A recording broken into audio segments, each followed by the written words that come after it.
Forest Park Middle School is a 230,000 square foot, 3-story facility, and it's for grades 6 through 8, with a flexible and future-ready learning environment for Clayton County. I know you guys probably aren't familiar with Atlanta, so Clayton County is just south of Atlanta downtown. So at number 2 is the Atlanta Airport, and number 3 is the city of Forest Park. Currently, the city is going through a $41 million revitalization program. And as you can see, the limits of the city are in that blue, that black, and the extent of the revitalization is in that orange. So most of the revitalization consists of newer low density mixed use and medium density mixed use along Forest Park Parkway and Main Street. And then the site for this facility is just north of the entire revitalization plan. So it was really important for us to work with the community in the initial process, in the initial design process, to make sure we got their buy-in, because a lot of this revitalization is going to be in the very near future, especially since we're breaking ground for Forest Park next week. The enrollment for this facility is 97.5 minority, and most of the students here are either Black or African American and Latina, and 93% of the school is economically disadvantaged. So we wanted to create a facility that spoke to not only their background, but also gave them a safe and secure place where they can come and learn, and that spoke to what people in that area and the kind of work that they do. So getting support, like I said earlier, and acceptance from the community was key during the planning and development phases. The team had conversations and workshops and charrettes with the stakeholders and local leaders to really understand what role this school would play in the larger community, especially since it's right in downtown. It's at the center of the revitalization.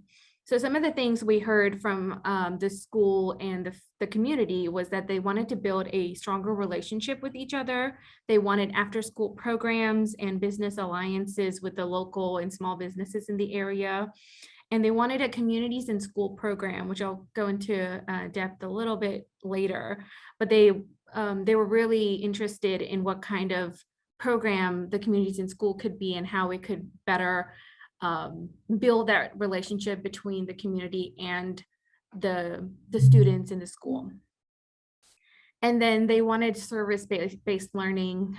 So a lot of our CTA programs that we ended up incorporating into the program spoke to everything that the community wanted out of this school. It was, like I said, it was crucial for us to focus on the approach to create this kind of space that celebrates the unique experiences of all different students with different backgrounds, by designing environments that were student-centered and the ones that would fit them best. So these are some just an outline of what we as a firm and our team kind of look into and understand learning to be. So learning doesn't have to be in a classroom looking at a board. Learning can be active, it's challenging, learning is meaningful, it's public, and it's collaborative. So all of these visions that we have of what a learning environment should be is something that we've really looked into and worked on incorporating into our design. So like I said, this facility is just north of the entire revitalization plan and would be a major connector between the school and the community. So it was really important for us to play up that corner of College and Finley, which is where the main entrance is. Then we've also got just a bus drop off along Finley, and across from the building along Finley, that's where some of the low density and medium density housing would be. So it was important for us to play up what that facade looks like and respond to the design that the community had decided on for the revitalization. And then we have a practice football field on site, parking in the north west side of the site. And then if you look at the building, we've got the gym also along College to maybe allow for more of a public interaction for that space, and then parking and a loop road that, doesn't line, so the parents don't have to line up on College or Finley to drop off their students. That was a really big point of conversation in a suburban kind of school, that all these, all of these students that are being dropped off, they don't want to be dropped off on the main school and hold up traffic. So there was a lot of back and forth with the community and the county about how we can help mitigate some of those issues that they face currently on site. So this is the main entry right at that intersection of College and Finley. Like I mentioned before, Forest Park is a neighborhood school, which is why we paid a lot of importance to the connection that we were trying to make with the community. And a majority of these students walk to school or they get dropped off. And we wanted to create this front porch style entry plaza, and for this entry space to become more of a intentional gathering space. And as I mentioned before, we also had to pay a lot of attention to the surroundings, that even though currently they consist of single family homes, in the future, there are going to become probably 2 or 3 story medium and low density housing. So we had to be cognizant of the scale that we're creating this building to be. Because of how tight the site is and how much program we had to incorporate into the facility, the building was originally supposed to be a 3-story building, but over time, we worked with different kinds of layouts and different kinds of form to make sure that at least the sides that were facing College and Finley, the main roads, would be a more human scale design. So this is a 2-story entrance, and the light tower acts kind of like this beacon for the community. And then as it starts tapering off to in both directions, it becomes a 3-story building, and you'll see that in a moment. I think this next slide, I know, will take a moment to load. So I'm going to pause and see if anybody has any questions in the meantime. So it's a secure entry here, Haley? Yes. Actually, I skipped a couple of slides. So this is the lower level floor plan. I'll get to the entry in just a second, because the entry is actually on the main level. And when we get to that floor plan, I'll walk through the security vestibule and how that works. So like I was saying, on the ends of the building, the gym, and at the right end, the kitchen, they're actually on the lower level. We've got a direct connection straight to the field. So early on, I mentioned how learning needs to be collaborative, and the community wanted project-based learning. So those are at the core of the facility. Right at number 4, we have the art suite, and to the right at number 5, we have all the CTAE. All of those programs, and to the left of the art room, we have music. So all of that CTAE and the connection programs connect directly to the common space at 6. And the reason we kind of did that was to make sure that different students could collaborate in a common space. So if you're taking art and you're not taking CTA, we still wanted to make sure that you're having that kind of connection and a dialogue with other students that you probably might not interact with. On the lower level, right, just north of the commons at number 6, you see that curved curtain wall. And that curtain wall not only provides the interior common space with a lot of natural daylight and views, but it really anchors the field on the site, because that was a big issue that we had in terms of space. This is a very tight site, and for us to incorporate the field and the tracks and a 3-story building was a little bit of a challenge. But the way we just really connected the field to the building, and it kind of becomes an extension of all of those spaces on the lower level. Works well with the site and with the spaces that we have. At number 1, we have the gym. And as you can see in this image, it also has some large garage doors at the bottom left connecting straight into the gym. And another reason we did that was that we wanted the students to use a space outside.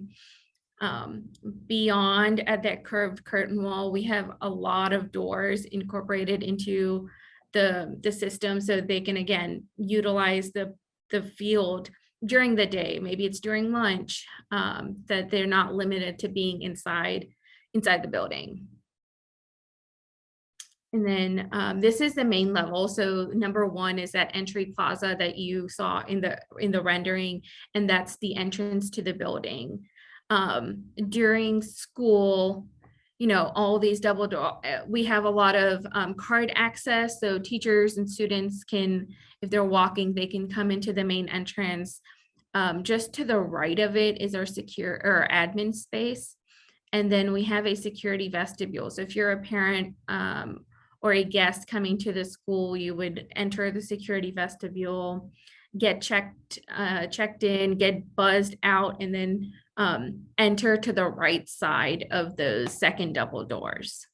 So that's a pretty secure kind of flow for someone that's not a student or a staff member to enter the building. All the other entry points throughout the school have card access. So all the teachers would have to swipe their cards for these doors to open and bring the students back in. Even if so for parents and guests, even if they enter this, even if they bypass the admin and enter the actual common space, there's doors at each of our wings that can be closed in case there is a security risk. And you'll see that on both levels. So anytime there is a classroom wing, there's a set of doors that kind of close them off, but in case of an emergency. Does that answer your question? Mm-hmm. I know it was kind of long-winded, but so on the main level, the main point of entry would be at the entry plaza. So like I said, the core is where all of these student-centric collaborative spaces occur. At number 3, we have a 2-story media center that is at the third, or is at the main level, and then travels up with interior stairs to the upper level, with a broadcasting suite conducive for independent learning and maker spaces that are along the number 4 that you see on the plan. And all of our maker spaces are kind of at the core, but each of our classroom wings also have maker spaces, so they can so the students can use them throughout the day. Number 4 is where we have our commons stair. So on the lower level, the commons is what we call the cafeteria, and that's where the students can come eat breakfast, lunch. They can come during the day. If they're using the media center, they can go outside, or go outside the media center and use the commons as an extension of their space. So that's what number 4 is on this plan. So like I said, the media center is at the main level. It has an interior stair that takes you up to the mezzanine, where we have a broadcasting suite just across the hallway. And then right outside of it, so you can see the media center stairs in the background, but right outside of it, we have the collaborative stairs that lead you down to the commons. These monumental stairs, the collaborative stairs, serve as a connector and extension of the media center, and it's really there to encourage collaboration and socialization between the students. And whereas the classroom wings break off this entire building into a intimate neighborhood kind of feel, and hopefully that'll help ease the students transition from elementary school, which is part of the reason this collaboration stairs were a little bit harder to sell to the client, just because of the different age groups that will be using this space. So a lot of conversation was about, allowing a sixth grader to interact every day with an eighth grader. But from other schools that have done this and using different case studies that are already incorporated in different schools in Atlanta, I think the owner was beginning to understand the importance of it. And I think it really does come down to some of the teachers and how they can handle this situation. But I think just based off of what we heard from the county, they're really interested in how they can implement maybe not collaboration stairs, but a lot of collaborative spaces and the open concept to other schools. And then the upper level,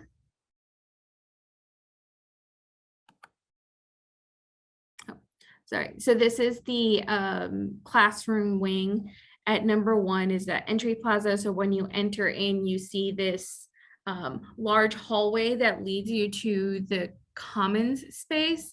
And the curved curtain wall that we saw on the lower level is actually 2 stories. So as soon as you enter the space, the corridor is flooded with all the natural daylight. And when you get to the edge of that corridor, you can see down and look at everyone using the commons and using the maker spaces, because we've incorporated a lot of storefront in the common spaces and in those collaborative and student collaborative and teacher collaborative spaces that we have kind of spread out in all the classroom wings. So number 2 is we've got a couple of breakout spaces anytime there's a makerspace hub. So that's what you see on the left here at number 3. And number 4 is student collaboration space, and number 5 is teacher collaboration space. So that was another thing that was a little bit harder to sell to the client, was teacher collaboration spaces, because typically the teacher stays in their classroom all day. That's where their desk is. That's where all of their stuff is. But because we wanted all of these programs to be student centric, there wasn't really a front of the school or front of the classroom, even though most of these classrooms are laid out like typical with typical tables and chairs. But a lot of the iterations that we did for the furniture and for the FFE in this space wasn't really teacher centric. It was student centric. We incorporated a lot of flexible furniture, and you can kind of see that as an option too in these classrooms, that we have chairs and desks that are easily movable. And that was honestly really done for the betterment of how each spaces are used, because these classrooms are almost 1,000 square feet. They're not the 650 or the 700 that we see here, at least in typical classrooms.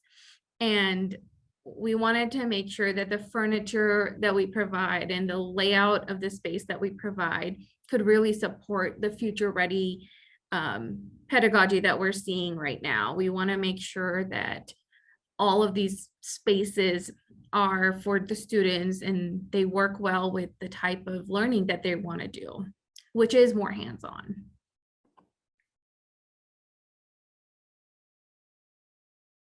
And I'm going to go up to the upper level, which looks very similar to the main level.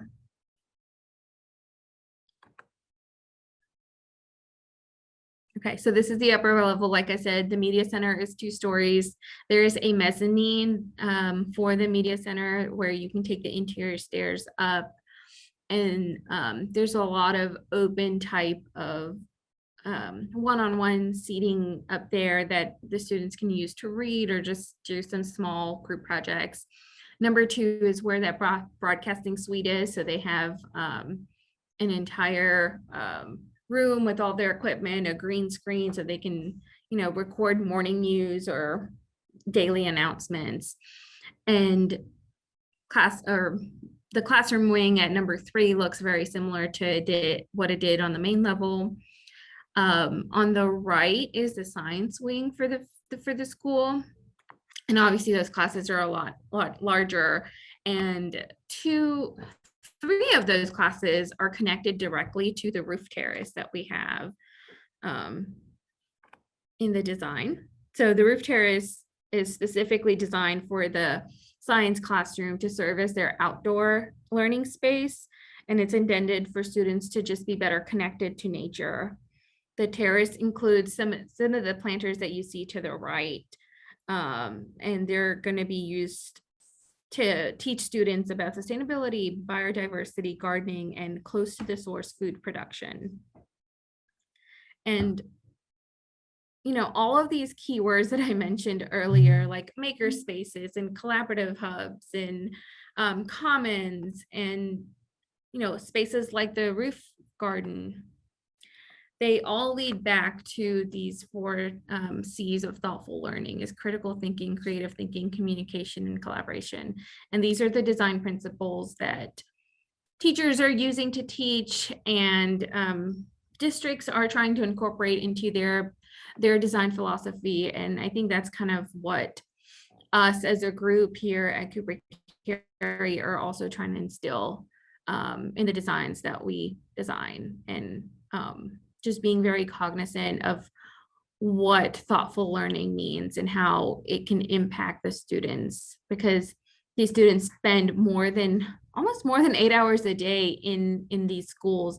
And if they don't feel comfortable in being in this kind of space, they're not going to feel comfortable learning, and they're not going to want to learn. So the type of space we design as an industry is really, really powerful and important, because these students are, like I said, they're here 8 hours a day. This is where they do most of their socialization, most of their learning. So we have to really keep that in mind and respond to the needs of this generation, which are very different than some of the designs that I've seen growing up.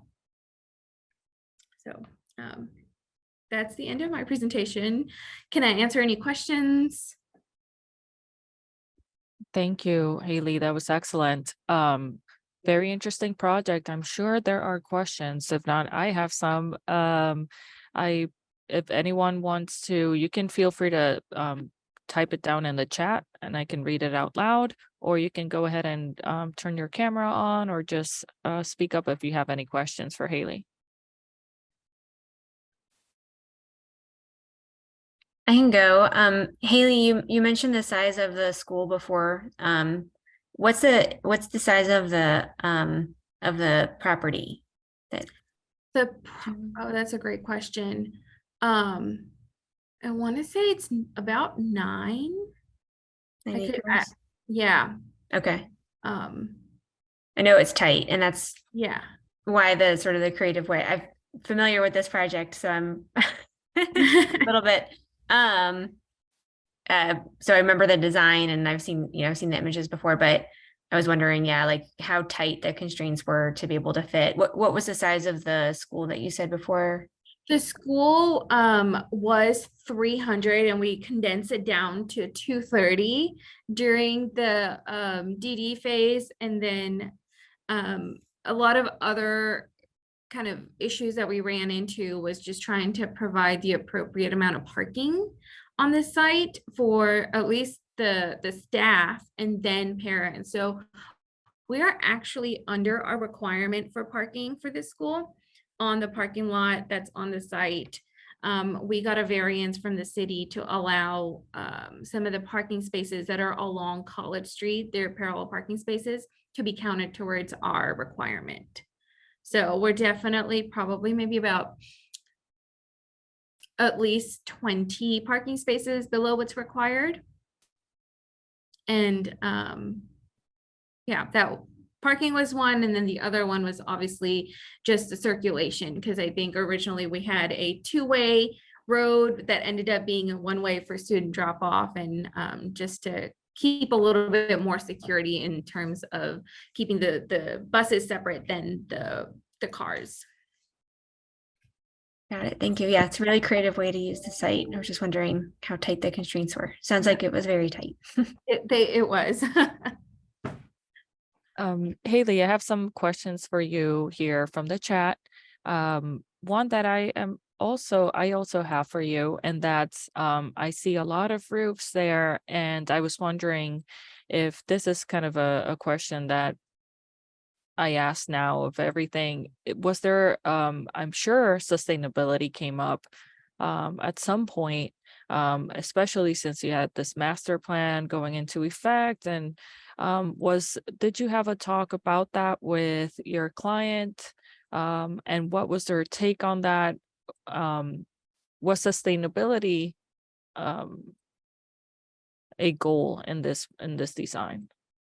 Yeah, so we had some initial conversations with the client about incorporating solar panels and incorporating like different types of irrigation system, but through the design process, a lot of this was removed just because of the cost that it came down to. Our clients aren't as I don't know how to put it. They're not as open about incorporating different types of sustainability measures as much as other counties and other cities even.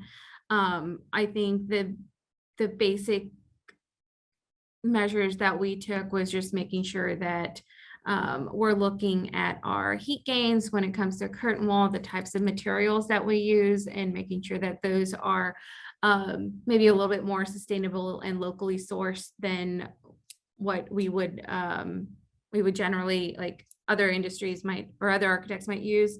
So it was very small measures that were incorporated and accepted by the owner. We actually, on the roof terrace, we actually have several solar panels. I can go back up.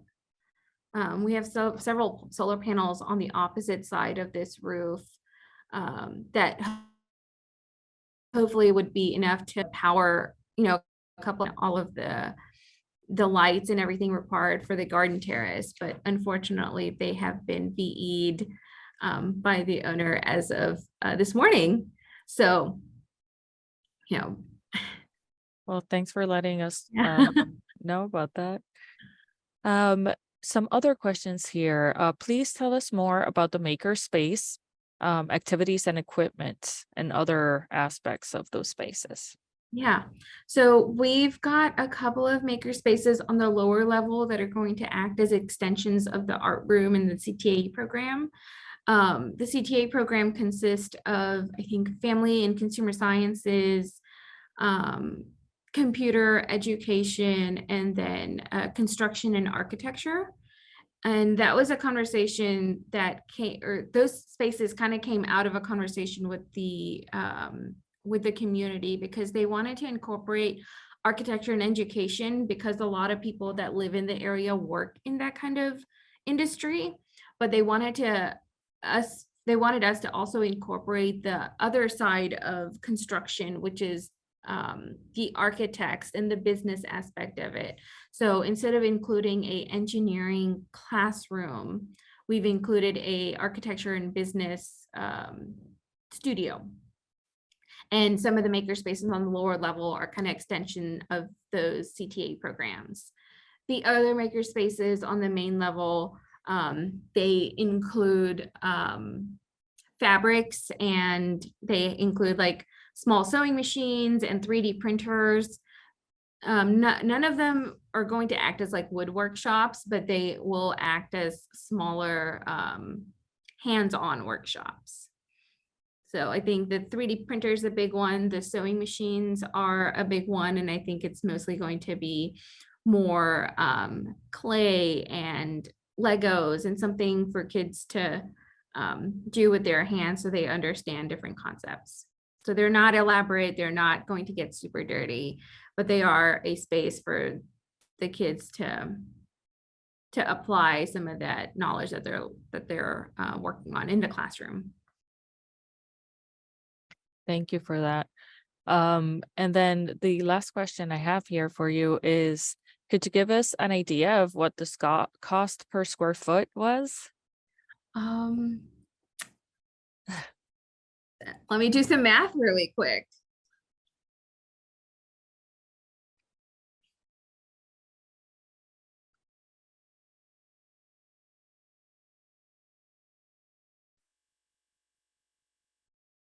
So it was about $350 square foot. Mm-hmm. That makes sense. Yeah. The other thing, I think you know, a lot of the cost not only comes from just the size of this room, but some of the interior materials, and also the curtain wall was a big chunk. The Department of Education had required us to make all of our exterior glazing blast resistant, because there is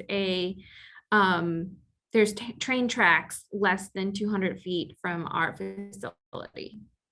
So as a means of caution, they required everything that's probably this wall north and all around the building, at least in the back where the two-story curtain wall is, and along College Street, all of that is blast resistant glazing.